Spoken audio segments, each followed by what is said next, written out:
दोस्तों नमस्कार। अरविंद सर, 1 जुलाई से नया कानून लागू हो रहा है। क्या है वो कानून, क्या है उसमें पेचीदगियाँ, क्या है खामियां?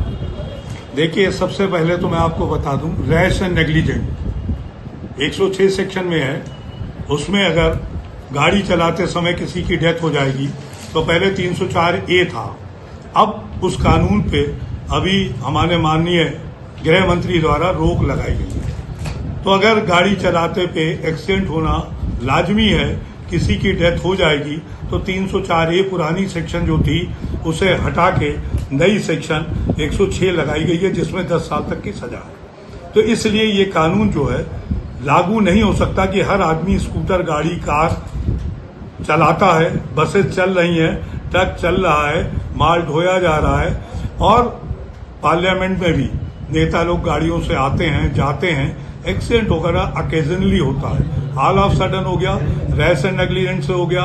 उसके लिए 304A सेक्शन थी जो अवेलेबल था और उसमें सजा का प्रावधान भी कम था कि उस समय देखा है। अब इसमें जो है 106 में 10 साल की सजा, तो 10 साल की सजा में बेल नहीं मिलेगी। जब बेल नहीं मिलेगी आदमी को जेल जाना पड़ेगा। तो ये सबसे बड़ा इसमें कमी है।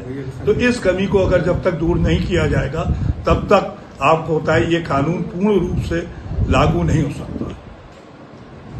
एविडेंस अर्थात साक्ष्य अधिनियम के हिसाब से क्या तब्दीलियां? साक्ष्य अधिनियम में केवल सेक्शन जो है 120 सेक्शन बढ़ी गई है। पहले 167 सेक्शन थी, अब 170 सेक्शन हो गई है, 169 तक हो गई। एक सेक्शन जो है सेक्शन 120वीं, उसमें जो इन्फ्लुएंस डा करा गया है, एक लड़की या औरत कंसेंटिंग है और कंसेंट से वो आदमी के साथ रह रही है, न्यायालय में अगर आके कहती है जबरदस्ती करा तो उसका कंसेंट खत्म हो जाएगा, एडवर्स इन्फ्लुएंस को माना जाएगा।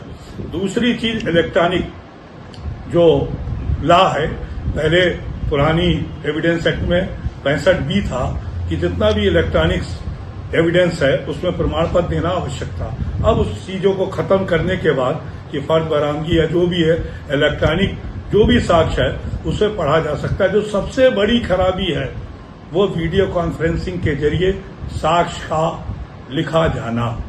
उसके लिए ये है कि जो साक्षी की ओर से बड़े बड़े विद्वान वहां बैठे होंगे और वो साक्षी को सारी बातें जिरे की बता रहे होंगे, साक्षी उसका उत्तर देगा, तो वकील का क्रॉस एग्जामिनेशन का पर्पस खत्म हो जाएगा।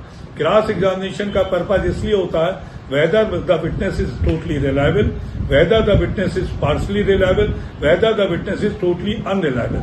Where the witness is totally reliable, no court can acquit the person. Where the evidence of a witness is totally unreliable, no court can convict the person. Where the evidence of a witness is partially reliable, partially unreliable, discretion goes to magistrate और जज।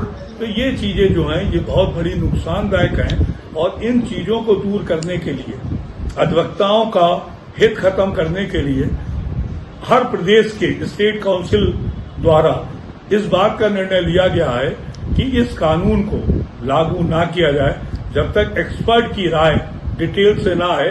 तब तक ये भी मुझे सुनने में आया है कि हर स्टेट में स्ट्राइक होगी, चाहे 1 महीने चले या 2 महीने चले।